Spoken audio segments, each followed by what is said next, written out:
G'day whisky lovers, welcome to the Hard Malt channel. My name's Tim, and today I'll be reviewing what was my other birthday treat earlier this year.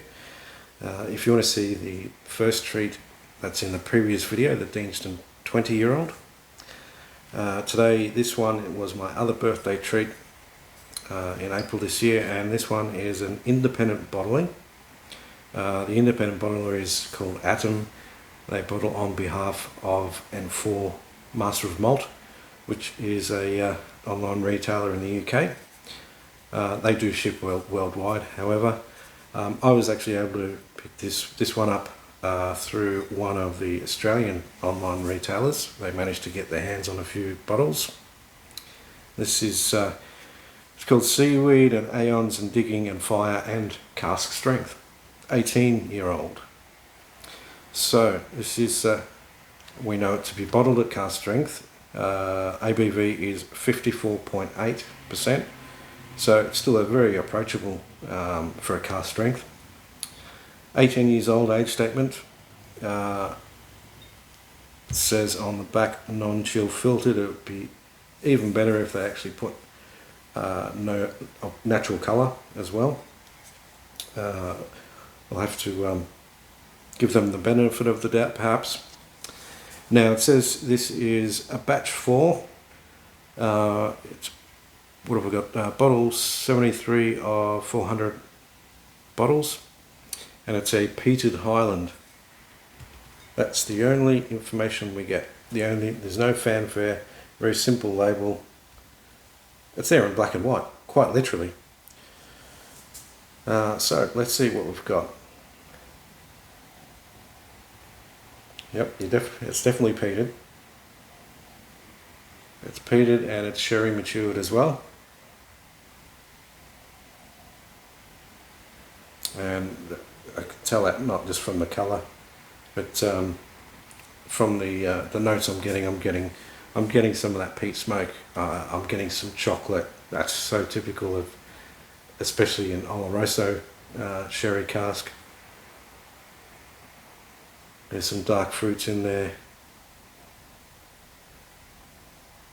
But the peat and the smoke is what it makes me think of is you're standing around a campfire. It's been a drizzly day and somebody's just picked up a handful of, or a shovelful of damp autumn leaves and tossed it onto the campfire.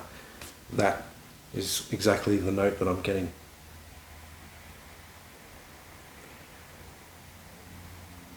And therefore you can expect a little bit of a murkiness, slight funk, not full on like you might expect from the likes of a Springbank in Campbelltown, but definitely there.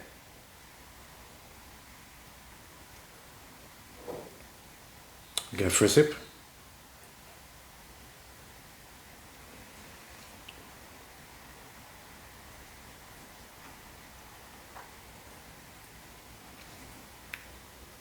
Chocolate, earthy smoke, funky smoke, those autumn leaves on the campfire coming back in, burnt ends of brisket or American barbecue, dark fruits. The finish is still going. It's quite a long finish, this one. This is one you could all too easily quaff because it's so easy to drink, or you could just sit with one pour for hours. It's that kind of dram, this one.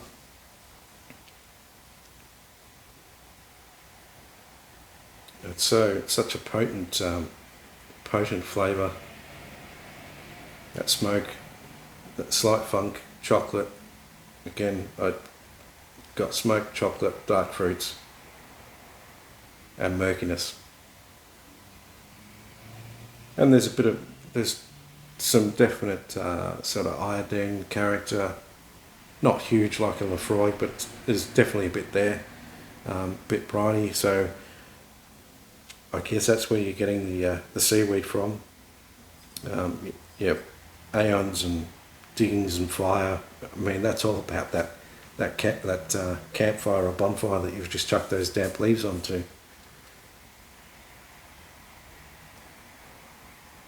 Wisps of that campfire smoke is just popping up to the nose to meet you, and then you've got that rich sort of chocolatey, salty, briny sort of flavours underneath. Now, as I said, we don't get told much on the label except that it's a peated Highland. So my immediate thought was, there's one particular distillery, because this has got so much Islay character, sherried Islay character in it. We know it's not an Islay. It says it's a peated Highland.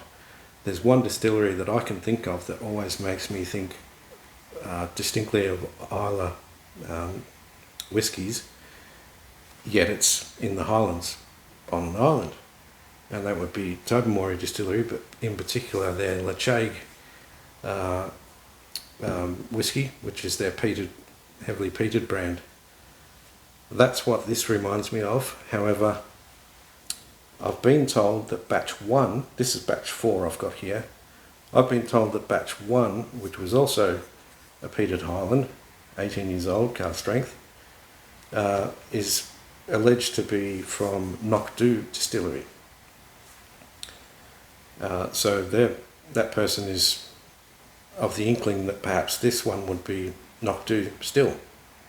Now, I have not had any whisky from Knockdhu myself personally, but I did a little bit of research. So Knockdhu, their whisky is released under the brand Anok, and they do that to distinguish themselves from a similar sounding distillery called Knockdhu.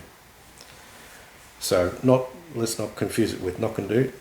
So the two options in my mind would be it's a Lacheg from Tobermory or it's from Knockdhu Distillery. Now, I can't say whether it's from Knockdhu because I haven't tasted it. From the research that I did, research seems to suggest that Knockdhu only do peated malt for periods throughout the year, not full time, and that it is typically lightly peated. So if I'm to go off what I've researched about the Knockdhu Distillery, then I would have to say that this is still a Lacheg, because this is much more heavily peated. This is not lightly peated. Absolutely not lightly peated. So if it were from Knockdhu, it would have to have been a heavily peated run that they've done, which according to the research they don't normally do. So I can't say 100% that this is a Lacheg independent bottling, and I can't say that it's a Knockdhu. So if anybody else knows out there, as I said, this is the cask strength 18-year-old peated Highland batch 4. If anybody knows exactly what distillery this is from, please leave it in the comments. I'd love to know. I'd love to know for sure. But until I know that, I can only keep thinking that this is a Lacheg. And if I'm wrong and it is a Knockdhu or something else for that matter, then I'm going to have to go and search that out and try some for myself, just to confirm those. Confirm if that's true. But until then, I did try to do some searching around on online to see if this is still available. As I said, this says there was 400 bottles of this batch 4 release. I'm not sure if they've released a new batch already. I tried to find this exact bottle, batch 4, cask strength 18. I can't find the exact bottle. I can still find some batch 1 out there. That seems to suggest that there should be some batch 4 around still.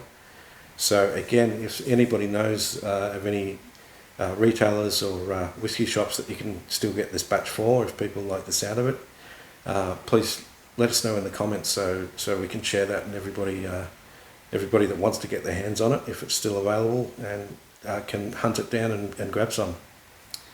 But until then, as you can see, I've already, since my birthday earlier this year, I've already had a red hot go at this bottle, so I'm clearly enjoying it.